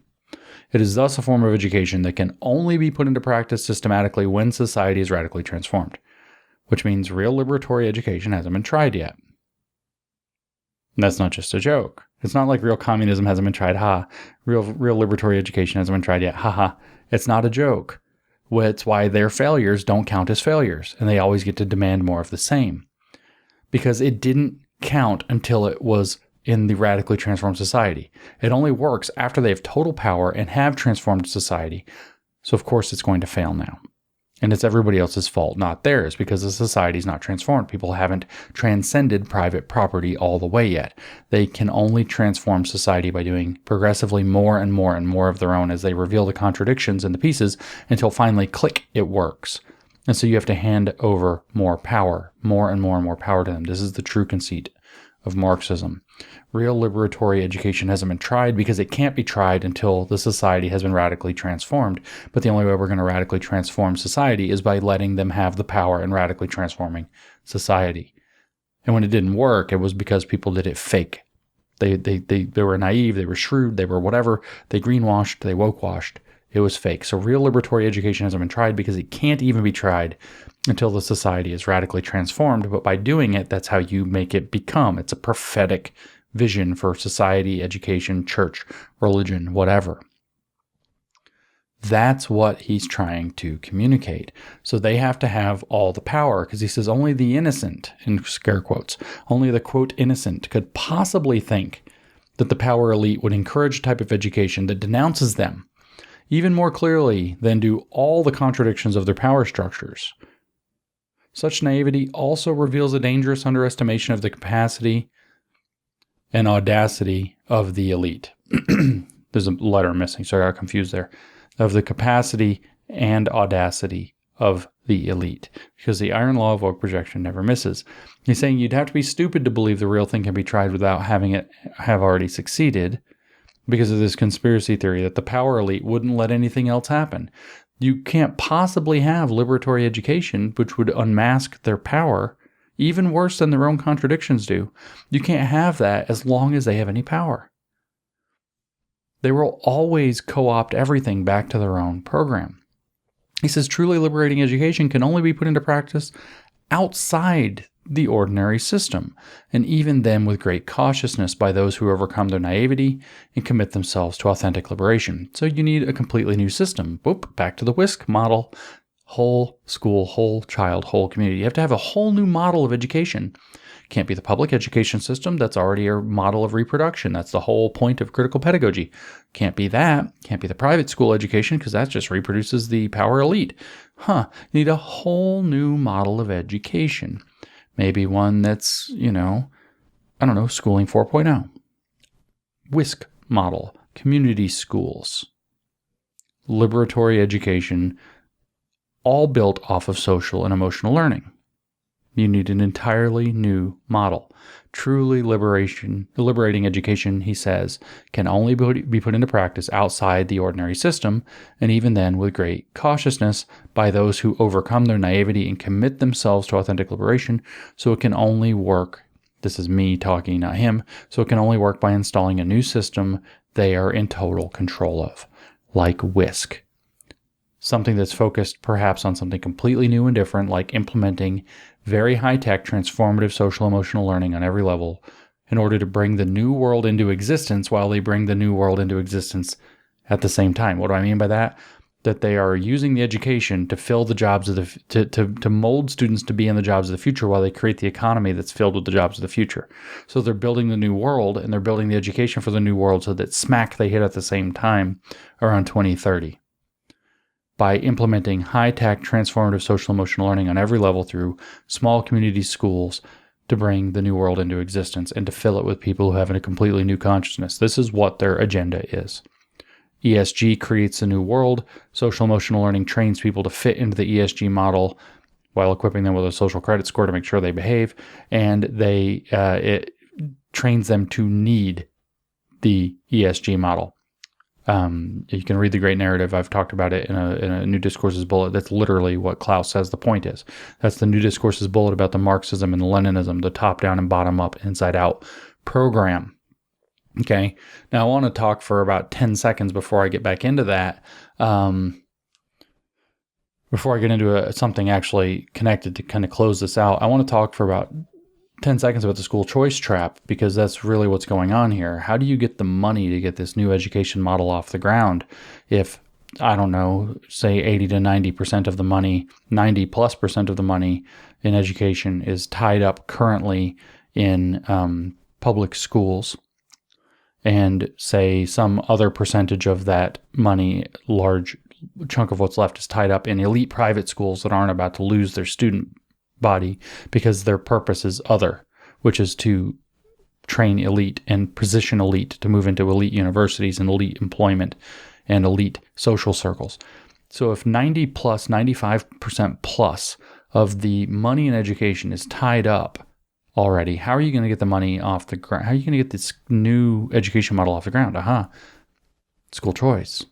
You're going to give people the absolute choice to take their money out of those failing public schools. Imagine if your goal was to get people to want to leave the public schools en masse, how shitty you would make them, how indoctrinating, how groomer-filled, how nightmare fuel horrific, where if that doesn't end them, at least you still have your indoctrination camps. But if it does, and you have this whole situation set up to where you can pass a law, say in Arizona, that's pretty airtight in terms of allowing the money to follow the student, even without strings. Lots of the voucher systems use strings, but then there's this other system that doesn't use strings, right? So the what is it? Fund students, not systems. It's a cute slogan. It simplifies such a complicated issue in 4 words, so you know it's deep, right? So what happens? You have, what we have is what you can't achieve. What's the model that's happening right now? Public-private partnership, and through education and religion, right? Or through religion, right? Those are the 3 stools: public, private, faith. Okay, so what you can't achieve through the public sector, you achieve through the private sector, right? That's everything. How do you censor people? Well, the government in the United States can't censor people, but the tech companies in their pocket can, right? So what you can't achieve through the public sector, you achieve through the private sector, and vice versa. But what you can't achieve in either one, the third leg of the stool, is you achieve through faith education. So people are going to run to religious schools.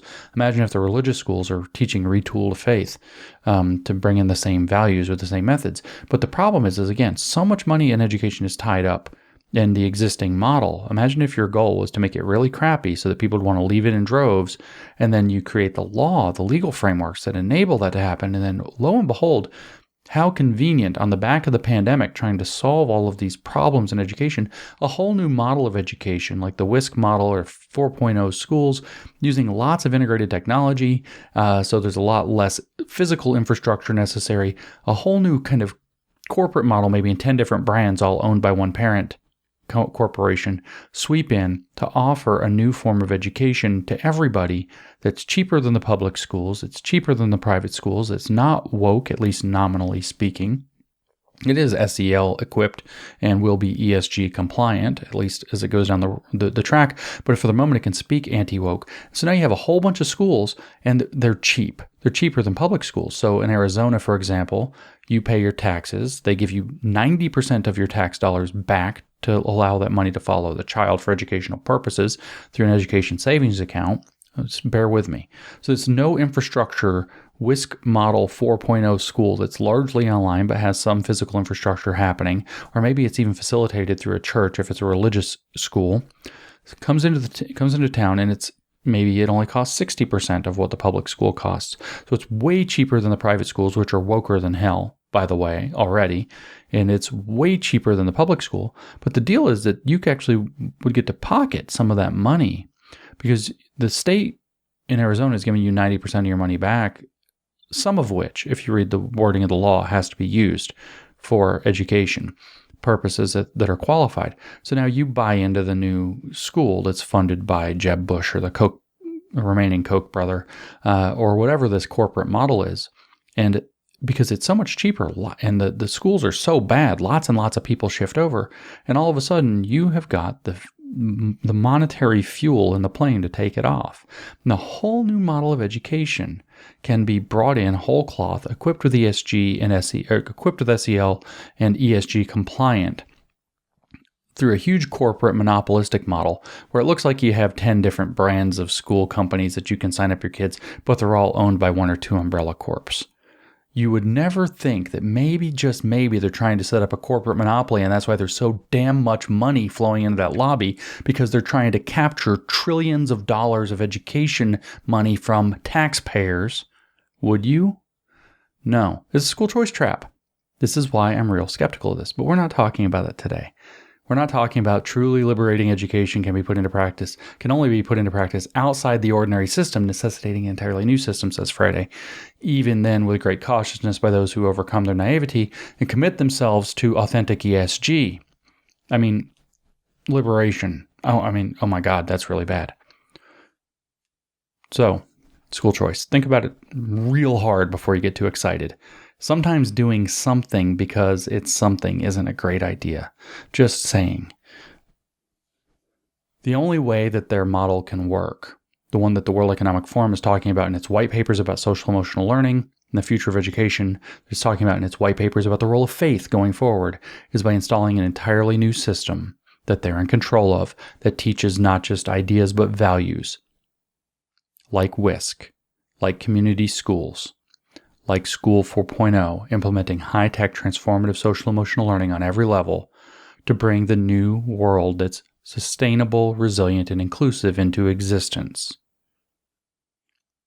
Without lingering on that, let me close up by having you consider the creepy inspirational quote that's actually at the heart of the World Economic Forum. A lot of people don't know this about the World Economic Forum, but they have a motivational quote.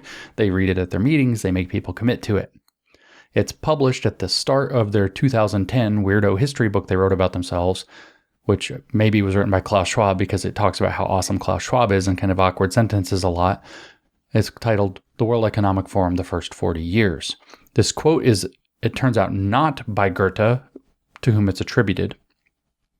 It's by somebody who translated Goethe's Faust. I forgot the guy's name now. It was a couple weeks ago. I looked it up. An Irish guy who translated Faust into English, and he wrote this thing, and it has been widely attributed to Goethe ever since. Now, Goethe, by the way, was a very famous epic poet, and he's kind of the Shakespeare of Germany. And he wrote a lot of things, but he most famously wrote Faust. And Faust is this kind of very evil story being retold by Goethe. He didn't invent this story. He was retelling it in his own telling. And it turns out to be Marx's favorite poem or book, story, whichever one you have. It's a book-length poem, technically. And it was his favorite one. And the character in it that was Marx's favorite was Mephistopheles, which is the mouth of Satan, who comes in and makes the deal with Faust, selling Faust's soul to the devil in exchange for powers that Faust uses to get the girl of his dreams. And it's this whole sordid tale, and you're welcome to go read it. And if you go to the Marxist.org glossary and look up truth, it says that truth is always relative and it's always a matter of a social formation, because in the words of Goethe, and they quote Goethe here, but they're actually quoting Mephistopheles, which was Marx's favorite thing to go around quoting. All truth is relative, they say, because everything that exists deserves to perish. And that's Mephistopheles as written by Goethe. But that's not the quote at the heart of the World Economic Forum. That was at the heart of Marx's philosophy. Everything that exists deserves to perish, literally quoting a literary representation of Satan as his kind of guidebook. Ruthless criticism of everything that exists is what he framed it as, or in Marcuse's words, negative thinking, which he said, in essence, becomes positive because it frees up the divine world, or the ideal society, from the mundane society that it's contained within. And that's in the essay on liberation of society. But here at the beginning of the 2010 World Economic Forum book called The World Economic Forum, The First 40 Years, there's a long quote attributed to Goethe that's actually the quote from Goethe's translator, where he's added some stuff to something that's slightly mistranslated from Goethe's original. But this is the ethos. This is what they're calling upon. These are the values that Rick Warren, in cahoots with the World Economic Forum, has committed to, that he wants to communicate, that he wants to teach through faith and through education, tied back into this Friday stuff. And what it says, this is the quote: "Until one is committed, there is hesitancy, the chance to draw back, always ineffective concerning all acts of initiative and creation. There's one elementary truth, the ignorance of which kills countless ideas and splendid plans, that the moment one definitely commits oneself, then providence moves too. All sorts of things occur to help one that would never otherwise have occurred.